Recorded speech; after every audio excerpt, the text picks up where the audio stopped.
नमस्कार. जय महाराष्ट्र. राज्यामध्ये ज्या राजकीय घडामोडी घडत आहेत त्याच पद्धतीने आता देशामध्ये सुद्धा महत्त्वाचा एक राजकीय भूकंप झालेला आहे. याची शंका बऱ्याच दिवसापासून सुरू झालेली होती. मंडळी, फोडाफोडीच्या राजकारणाचा आरोप भारतीय जनता पक्षावरती नेहमीच केला जातोय.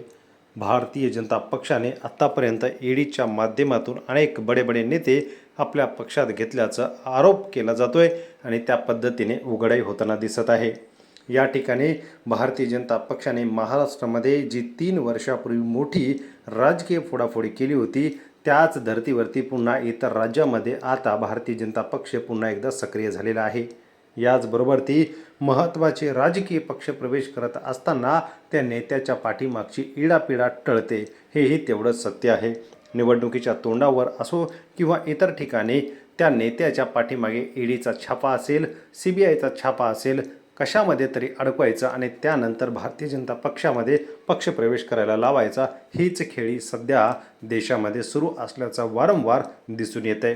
त्या महाराष्ट्रामध्ये झालेली जी राजकीय फोडाफोडी होती याचा विचार करता पुन्हा एकदा या ठिकाणी इतर राज्यामध्ये झालेली ही सक्रियता बरंच काही सांगून जाते. एकनाथ शिंदे यांच्या आणि उद्धव ठाकरे यांच्या माध्यमातून जे केलेलं महाराष्ट्रातील जो प्रकार आहे तो या ठिकाणी फार मोठा राजकीय डाऊट होता आणि यामध्ये भारतीय जनता पक्षाने जे काही ठरवलं त्या पद्धतीने झालेलं आहे.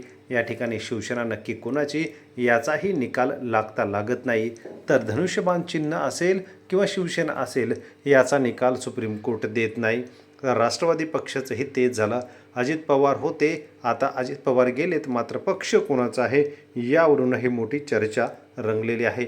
अशातच देशात पुन्हा एकदा मोठा राजकीय भूकंप झाला, तो म्हणजेच आम आदमी पक्षाच्या माध्यमातून. आम आदमी पक्ष भारतीय जनता पक्षाला एक टक्कर देणारा पक्ष म्हणून उभारी घेत होता. यातच राघव चड्डासारखा तरुण खासदार आम आदमी पक्षाने दिला.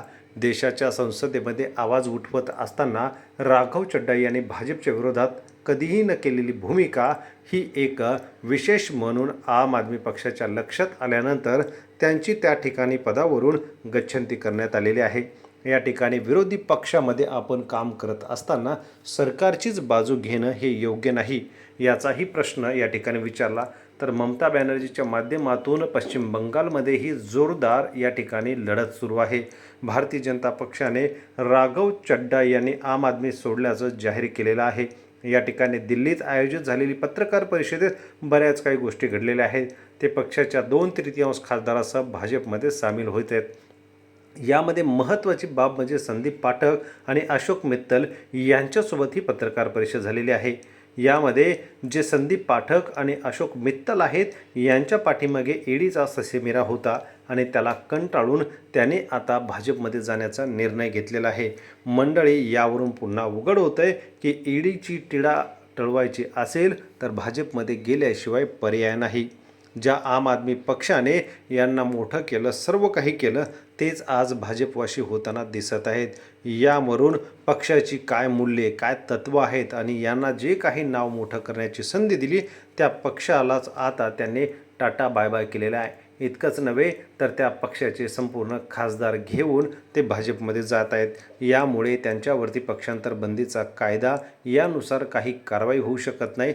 खासदारकी राहणार आणि इतर पक्षातसुद्धा जाणार, अशी या खेळी या राघव चड्डा यांनी केलेली आहे. यामध्ये पुन्हा एकदा भारतीय जनता पक्षाला जवळपास 8 खासदार आम आदमी पक्षाचे आपल्या पक्षात मिळत असल्याचा दावा या ठिकाणी केला आहे. या राजकीय भूमिकाबद्दल आपल्याला काय वाटतं कमेंट करा. धन्यवाद.